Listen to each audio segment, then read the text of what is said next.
Hello and welcome to the next episode of the Leading People podcast. My name is Meeta, Sahni, and I'm really pleased to be joined today by Ruby Mir. Hi, Ruby. Oh, hi. Really nice to have you on board. For everyone watching this podcast today, Ruby is the chief exec of Spark, which is an education charity.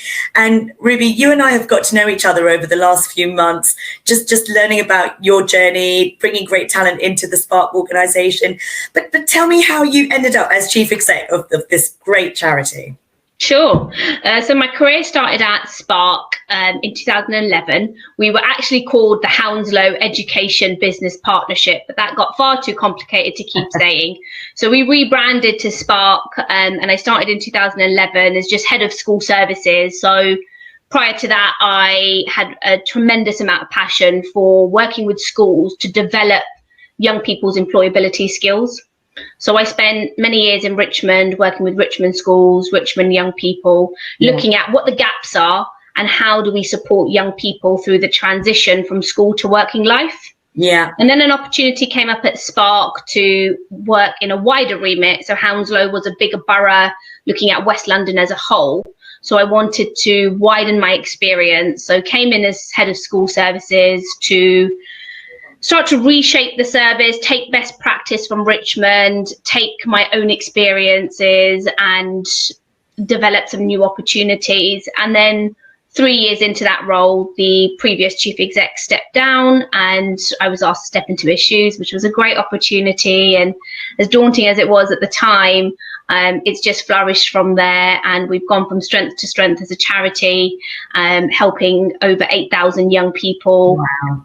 Links between businesses and young people to really start to look at what does a gold standard service for employability skills look like. And I think we all have our own definition of what employability skills means. Yeah. But for young people, sometimes it's just taking it back to the basics and making sure that all young people have the same opportunities. So if you come from a working household where your mum and dad work, you might have those links to go out and speak to people, see them going to work every day. But if you come from a more disadvantaged background, you might not be so motivated or inspired about the workplace. So really, playing field is something that we've really focused on around employability skills at Spark.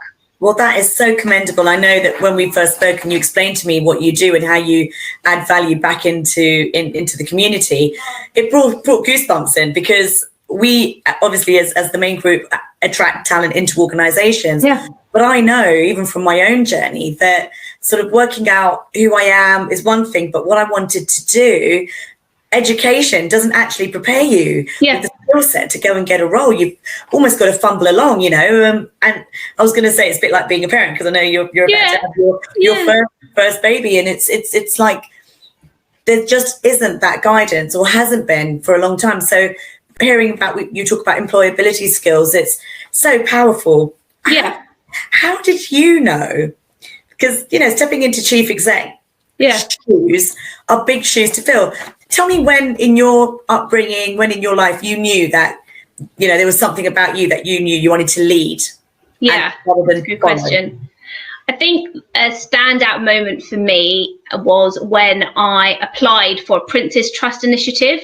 Right. And it was a Prince Charles initiative, and he was taking leaders that were under 30 from all different parts of the world and bringing them together in Jordan for a 2-week leadership program. Wow. And the only criteria really was that you had to have a passion for tackling universal problems that we're grappling with in the world, have the desire to want to lead an organization, and be under 30. And I made an application, and out of the hundreds that were made, I was one of the 3 candidates that were chosen from the UK. And there were 90 of us on this program in Jordan. So we all flew out to Jordan for 2 weeks, and we were taught by some of the most motivating people in the world. We had lectures. We all completed a course in coaching, and I think it was at that point that I really found who I was, and I had so much inspiration around me and all these like-minded individuals that really wanted to make change and was so committed to make change that I knew that working in the charity sector was definitely for me. That's what motivated me. That's what got me out of bed. And we then got assigned a mentor after we flew back to the UK, and we had to create and design a program that was sustainable to deliver over a year that would impact the lives of other people. And I developed a mentoring program for women. So women in leadership would mentor young females from schools to inspire them and encourage them to be the best version of themselves that they could be. And it was from then all the jigsaw just filled together, and I couldn't see myself doing anything else. How I fell into education was just by chance, and this is what I go around telling young people. It's who you meet along the way. There are people that will have it all mapped out from very early stage. But research shows us that a lot of the time you fall into these things. You fall into someone giving you an opportunity, someone that you know, your first work experience, your first graduate role, finds you. That's just the way that it went. I applied for an apprenticeship early out of college. Got placed at Richmond Council in the education team, so started working with children and young people from the age of 18, and then just carried on from there. And what you just said about your opportunities find you, I think that is a really key point, and not something I've actually heard anyone else say before, but it's so obvious. If we put ourselves in a position of being open to opportunity, we will try different things and keep what works and let go of what doesn't. And that's something I talk about a lot in my business and with my people and it's a growth mindset, isn't it? You try things, you keep what works. And actually we can apply that into looking for a career. And I love that I'm definitely taking that away today. Yeah, no, definitely. And that's what we do with the young people. We say to them, it's not, you want to do law, that I can introduce you to lawyers. It's about, I'm going to introduce you to 10 different people so that you can make the best possible decision for yourself. And sometimes we can become quite tunnel vision. So, all my work is about exposure to opportunities, exposure to people. The more people you can talk to, the more people you can learn from, the more you learn about yourself. Yeah. So tell me about those first few months in the chief exec position. Obviously, you had experience of the organization, but how was it actually stepping into the leadership role?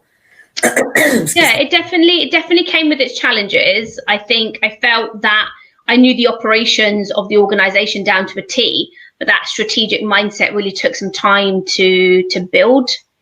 There was a great team, but a lot of the team, because we had rebranded to Spark and we had shrunk to a smaller charity, a lot of people were made redundant. So there were a lot of emotions around at the time, which was fine. They settled down after a few months or so. But I think the positives were that I was a woman in my own right. I was capable. I was able. I was motivated.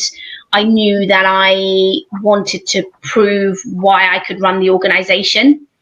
And then the challenges were things like really being able to take risks and taking myself out of my comfort zone. I'm quite a safe person. I like risk assessments. I like making informed decisions. And then the other challenge was probably really learning a lot of empathy and really understanding people, which is when I started to look at coaching and actually becoming a coach myself, because long time to understand that people don't necessarily all work the way that I do, and that's okay. And that's actually what makes a great team, is having all these different personalities. But it took me quite a long time to adjust to that, and running a team of eight people. All with different personality skill sets. Yes, definitely. I think that's really key as well, is being a manager or a chief exec, or all of these titles that demonstrate that you run a business, is very different from actually what your people need. They need a leader, inspiration. They need to believe in your vision and the direction you're taking them on. Because so often when the strategy, yes, we've got a plan. It's never easy. It's never without challenges and failure. it's the longer term goal. It's the leader that helps them get there and inspires them. Yeah. That really is the difference between success and failure. Yeah. And letting them make mistakes. And I think that's what I was so afraid of at the beginning was, oh, if we make that mistake, we'll be 6 months behind, we'll be 2 months behind. But that's how they learn, and that's how they felt empowered. And actually, I've got the best team I could ask for right now. And that was all through, you know, trial and error, failing, picking themselves up again, building their resilience. They actually didn't need me to keep showing them a slide deck of strategy and where we need to be in a year's time. They actually just really needed to grow as people. And when I started to tap into that a little bit more, I started to see so much more productivity. So I think the people side of things took quite a while at the beginning, but you know, 8 years on, I feel like well, I'm there now.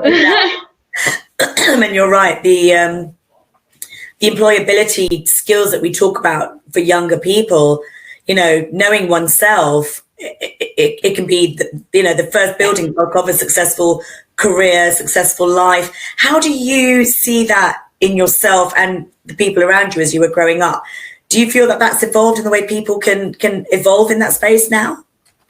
So in terms of employability skills? In terms of knowing yourself, knowing what your people, your strengths as a person, as a communicator, having emotional intelligence, things like that. Yeah, it's such an interesting topic, isn't it? I think it does just come with time. I think that emotional intelligence piece definitely comes as you kind of get older, and you're kind of, I don't think I really found myself till sort of my late 20s, early 30s. My priorities and what I wanted from life were so different then. Even just figuring out what my values were and who I was and what role I wanted to play in my community, to my family. We're so wrapped up in our history, our upbringing, what we've been taught by society, our family. And I think it's unraveling from that without ignoring it, finding out what your ground zero is. Yeah, absolutely. And I think that's really, I feel what children need. I mean, you know, I'm a little bit ahead of you in the sense I've got teenagers now. I've got twin girls who are 13, my son's 15, and people always say, oh, what do you want to do? And they could probably describe how they want to feel. They probably describe, you know, the way they want their life to look. But the actual job, as you said, some have it panned out. They want to be a doctor. They want to, you know, they've got a vocational approach or something that's got a real clear path. But so few have that. Yeah, absolutely. And I think the whole sort of coaching and mindfulness, I would, that's my top tip to anyone really coming into any kind of leadership role, is to really have a good understanding of, where you add value as a person. You can't be everything to everyone. Yeah. So, practicing, mindfulness, being present, having that time for your team, giving yourself time to think outside the box, not being afraid to take yourself outside of your comfort zone, things like that. I think have really helped me throughout my career. And tell me what you think you've learned about yourself in the last 2 or 3 years then. What have I learned about myself? I think definitely holding on to that kind of empathy piece and not being so kind of rigid in my thinking. I think that's one key takeaway. And then I think the other one is just allowing myself to come out of my comfort zone and making mistakes and learning along the way. I think has been some of my biggest learning curves throughout my career, but also that I've taken into my personal life as well. I got remarried in October last year. Right. And I never thought I would do that again and I would be in that space, but actually being more open and not being so afraid. Yeah. Has led me to, where I am now, which is, very happy and satisfied and content. I always want more. I always want the next best thing. I'm always striving for, higher, better, bigger, but I do it more in the present rather than not being mindful of where I am now and being grateful for where I am now. Yeah. So it's it's a different vision, different view on life, I think. Yeah. And almost in the sense of coming from a place of not what I don't have, but because I have so much, I've got more to give and, Yes. to experience. Yeah. And I guess that's the gratitude that comes in with it. And, you know, so often when you look at, you know, part of my Leading People podcast series has been about interviewing business leaders and charity leaders as well, you know, chief execs from organizations where they're chasing that bottom line, and those that are actually trying to find the why and maximize the impact of their organization. But you know what? They're more alike than I imagine they realize, because ultimately the charitable world, I feel, would benefit from being more commercial in the way they utilize their resources. Yep. And I think the commercial world lends itself well to finding its why. Yeah. The next generation of people, they don't just want to do a job, they want to have purpose and meaning. Absolutely, yeah. Behind what they do and what they commit their life to, you know, and we spend more time working than we do with our loved ones at home. Yeah. So really having purpose, whether it's charity or commercial, the whys, the you know, using resources wisely and therefore getting the maximum return, whether that's donations and impact or profit, there is an alignment that I think both could learn from. So I'm hoping that whoever watches these podcasts, whether they're from one sector or the other, will be able to take away and learn from each other as well. Yeah, and I think, you know, the one thing that we have so much in common is around that kind of talent, the future talent of this world. And really that's a lot about what our work is about. We go out to businesses and we say, why should young people, young adults consider working for this organization in 5 years' time? You know, how can we inspire them to think about working in the banking sector, in the insurance sector, and health and social care, whatever it may be? And businesses are slowly understanding that you have to have that lead in time. You have to start raising aspirations early on. And I think I shared this bit of data with you, Meeta, when we first met, which is around, you know, young people start to make those decisions between the ages of, you know, 11 and 13 as to not necessarily what they want to do, but they rule out what they don't want to do between those ages. They limit their beliefs between that age. So actually talking to a group of 18, 19-year-olds about, you know, what they should do actually needs to happen a lot earlier. So when you start to look at the mind and, you know, young people's environments and how they're growing up and how we raise aspirations and how do we give young people role models. And I think that it was that Jordan experience where I had role models in front of me that were, you know, pushing me, striving me, making me believe that, you know, I could go into, you know, a CEO role. I could run an organization. I could make a difference. That's what changed it. That's what changed the game for me. And so if I can replicate that for young people, and, you know, I've seen firsthand, I've had young people come back to me 5 years down the line. I see mums in the local high street saying, you know, you placed my son on this work placement, or you got him some mentoring. He's now finished at King's. He's a qualified surgeon. You know, it's very rewarding, but the charity sector is challenging. You know, there's no such thing as 9 to 5 anymore, but it's everything you've got. It's everything you've got to think creatively outside the box, with very little resource, really. Yeah. Tell me about the pandemic. That must have really impacted Spark and how you've been able to engage with community in the business world. Yeah, definitely. I think so. On two sides of the scale, you've got our clients are young people. So we had no young people. We had no schools operating. So complete shutdown. So all of our projects, our programs, all the commitments we had to deliver initiatives to young people, zero, cancelled out. And then on the other side, we had businesses who are our key stakeholders who, without them, we couldn't deliver our programs. And, you know, they were grappling with so many issues that they didn't want to talk to us. I think the takeaways from it were that when we started to design a virtual program, because we knew we couldn't have face-to-face contact with young people, we had to instantly think about how can we take this virtually. And we took our mentoring program and our 3-day employability program online, and we got the schools to find young people to take part. We actually saw a really big uptake of individuals, businesses wanting to volunteer their time, either because they were furloughed or because they were out of work. So actually we were inundated with 100+ volunteers saying, yeah, I'll give up an hour of my time to talk to a young person about my career. So we felt really humbled by that, because actually people were still willing to really help. Yeah. Which kept us motivated and kept us going. But from a financial point of view, we lost quite significant amounts of money. We were able to claw back some money from the government. And the next 12 months, depending on how schools decide to look at careers education, when they have to make up so much curriculum time, it's going to be tricky.